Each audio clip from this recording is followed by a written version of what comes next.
کلام مقدس میں سے زبور کی کتاب زبور 38 دکھی آدمی کی فریاد۔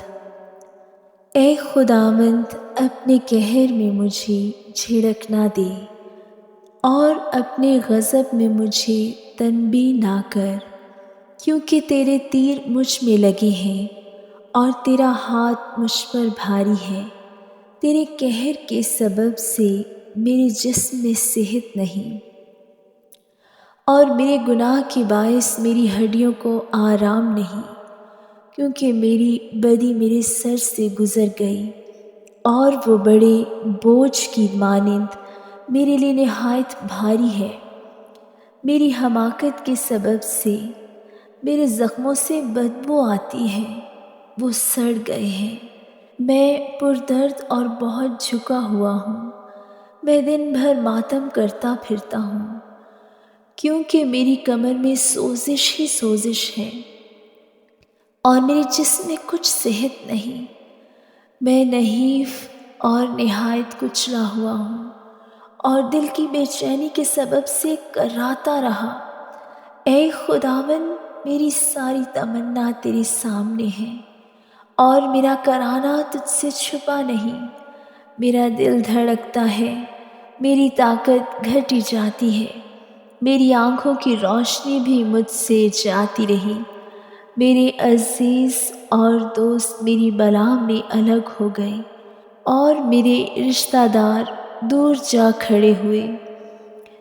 میری جان کے خواہاں میرے لیے جال بچھاتے ہیں اور میرے نقصان کے طالب شرارت کی باتیں بولتے اور دن بھر مکر و فریب کے منصوبے باندھتے ہیں۔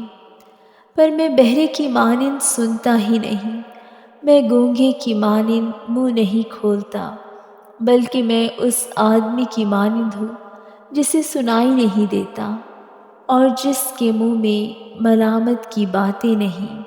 کیونکہ اے خداوند، مجھے تجھ سے امید ہے۔ اے خداوند میرے خدا، تو جواب دے گا، کیونکہ میں نے کہا کہ کہیں وہ مجھ پر شادیانہ نہ بجائے۔ جب میرا پاؤں پھسلتا ہے تو وہ میرے خلاف تکبر کرتے ہیں، کیونکہ میں گرنے ہی کو ہوں اور میرا غم برابر میرے سامنے ہے، اس لیے کہ میں اپنی بدی کو ظاہر کروں گا اور اپنے گناہ کے باعث غمگین رہوں گا۔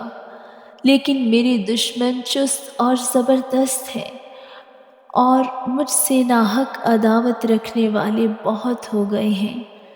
جو نیکی کے بدلے بدی کرتے ہیں وہ بھی میرے مخالف ہیں، کیونکہ میں نیکی کی پیروی کرتا ہوں۔ اے خداوند، مجھے چھوڑ نہ دے، اے میرے خدا، مجھ سے دور نہ ہو۔ اے خداوند، اے میری نجات، میری مدد کے لیے جلدی کر۔